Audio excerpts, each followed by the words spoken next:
ଆଜି ପଢ଼ିବା ଭକ୍ତ ଗଣପତି ଭଟ୍ଟ। କର୍ଣ୍ଣାଟ ରାଜ୍ୟରେ ଗଣପତି ଭଟ୍ଟ ନାମରେ ଜଣେ ବ୍ରାହ୍ମଣ ବାସ କରୁଥିଲେ। ସେ ଯେ ରପି ଜ୍ଞାନୀ ଥିଲେ, ସେହିପରି ଗଣପତିଙ୍କର ପରମ ଭକ୍ତ ଥିଲେ। ଗଣେଶଙ୍କୁ ସେ ବ୍ରହ୍ମ ସ୍ୱରୂପ ବୋଲି ବିବେଚନା କରୁଥିଲେ। ଅନ୍ୟ କୌଣସି ଦେବତାଙ୍କୁ ସେ ବିଶ୍ୱାସ କରୁନଥିଲେ। ବ୍ରହ୍ମ ଦର୍ଶନ ପ୍ରତି ତାଙ୍କର ପ୍ରବଳ ଆଗ୍ରହ ଥିଲା। ଅନେକ ଶାସ୍ତ୍ର ଖୋଜି ସେ ବ୍ରହ୍ମ କେଉଁଠାରେ ଅଛନ୍ତି ଜାଣିବାକୁ ଚାହୁଁଥିଲେ। ଶେଷରେ ବ୍ରହ୍ମ ପୁରାଣରୁ ସେ ଜାଣିବାକୁ ପାଇଲେ ଯେ ବ୍ରହ୍ମ କେବଳ ପୁରୀରେ ଅଛନ୍ତି। ଏହାପରେ ତାଙ୍କର ଆନନ୍ଦ ଆଉ କିଏ ଦେଖେ। ବ୍ରହ୍ମ ଦର୍ଶନ କରିବାକୁ ତାଙ୍କ ମନ ବ୍ୟାକୁଳ ହେଲା।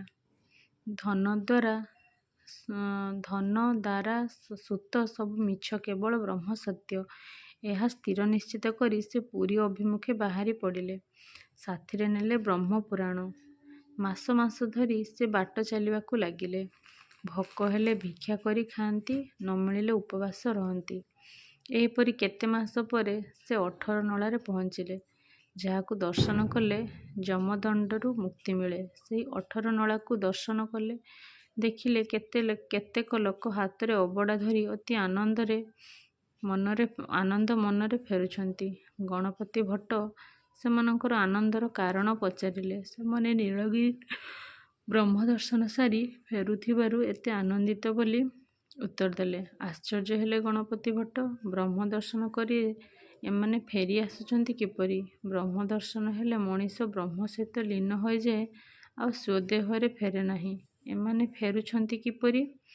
ଏଠାରେ ତାହାହେଲେ ବ୍ରହ୍ମ ନାହାନ୍ତି। ଏହା ଭାବି ବ୍ରହ୍ମପୁରାଣ ବାହାର କରି ପଢ଼ିବାକୁ ଲାଗିଲେ। ସେହି ଏକା କଥା ଲେଖା ଅଛି, ଶ୍ରୀକ୍ଷେତ୍ରରେ ବ୍ରହ୍ମ ଅଛନ୍ତି। ପୁଣି ଥୋକେ ଲୋକ ଜଗନ୍ନାଥ ଦର୍ଶନ ସାରି ଖୁସି ମନରେ ଫେରୁଥିବାର ଦେଖି ସେ ସେମାନଙ୍କୁ ଖୁସିର କାରଣ ପଚାରିଲେ। ସେମାନେ ମଧ୍ୟ ସେ ଏକା ଉତ୍ତର ଦେଲେ।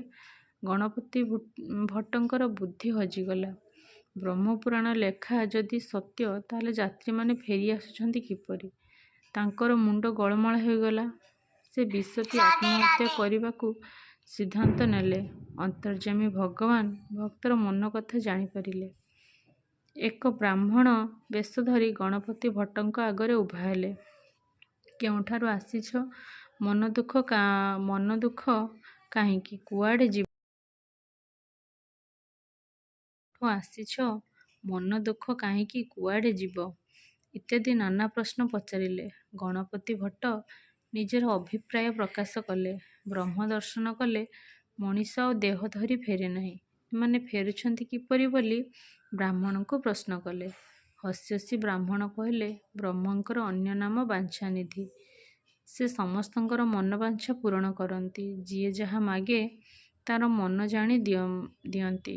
ଯେଉଁମାନେ ଦର୍ଶନ ସାରି ଆନନ୍ଦ ମନରେ ଘର ପହଞ୍ଚିବାକୁ ଚାହୁଁଛନ୍ତି, ସେମାନେ ଖୁସିରେ ବାହୁଡ଼ି ଆସୁଛନ୍ତି। ତେଣୁ ତୁମେ କିଛି ସନ୍ଦେହ ନ କରି ଶ୍ରୀମନ୍ଦିରରେ ବ୍ରହ୍ମ ଦର୍ଶନ କର। ଏହା ଶୁଣି ଗଣପତି ଭଟ୍ଟ ଶ୍ରୀମନ୍ଦିର ଅଭିମୁଖେ ଯାତ୍ରା କଲେ।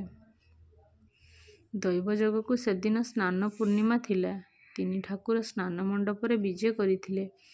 ଏହି ଦୃଶ୍ୟକୁ ଦେଖିବା ପାଇଁ ଲକ୍ଷ ଲକ୍ଷ ଭକ୍ତଙ୍କର ସମାଗମ ହୋଇଥିଲା।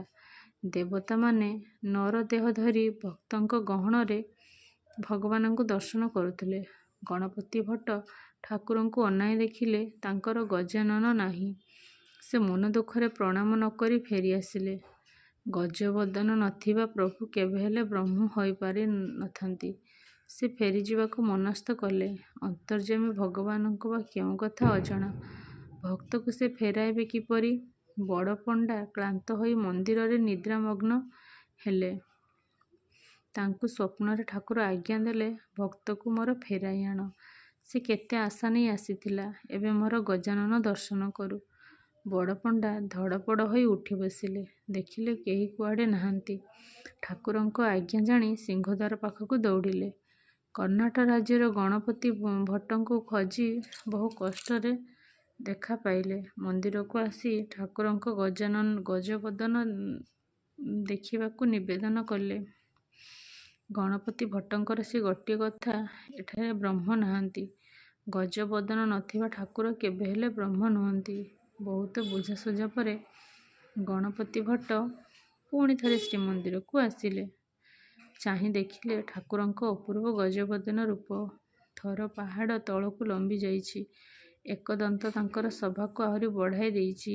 ଆନନ୍ଦ ମନରେ ଗଣପତି ଭଟ୍ଟ ଠାକୁରଙ୍କ ପାଦ ତଳେ ଲଟି ପଡ଼ିଲେ। ପ୍ରାର୍ଥନା କଲେ, ହେ ଠାକୁର, ଆଜିଠାରୁ ପ୍ରତ୍ୟେକ ସ୍ନାନ ପୂର୍ଣ୍ଣିମାରେ ଆପଣ ଗଜବଦନ ହୋଇ ଭକ୍ତଗଣଙ୍କୁ ଦର୍ଶନ ଦେବେ। ଏତିକି ମାଗୁଣି କରିବା ପରେ ତାଙ୍କର ପ୍ରାଣବାୟୁ ଉଡ଼ିଗଲା। ବିଦ୍ୟୁଦାଲୋକ ପରି ସେ ବ୍ରହ୍ମରେ ଲୀନ ହୋଇଗଲେ। ସେହିଦିନଠାରୁ ପ୍ରତ୍ୟେକ ବର୍ଷ ସ୍ନାନ ପୂର୍ଣ୍ଣିମାରେ ଠାକୁର ଗଜବେଶ ହୋଇ ଭକ୍ତଙ୍କର ମନୋବାଞ୍ଛା ପୂର୍ଣ୍ଣ କରୁଛନ୍ତି। ଭକ୍ତ ଭଗବାନଙ୍କର ଏ ଅପୂର୍ବ କାହାଣୀ ପଠନ ବା ଶ୍ରବଣ କଲେ ଭବବନ୍ଧନରୁ ମୁକ୍ତି ମିଳିବ।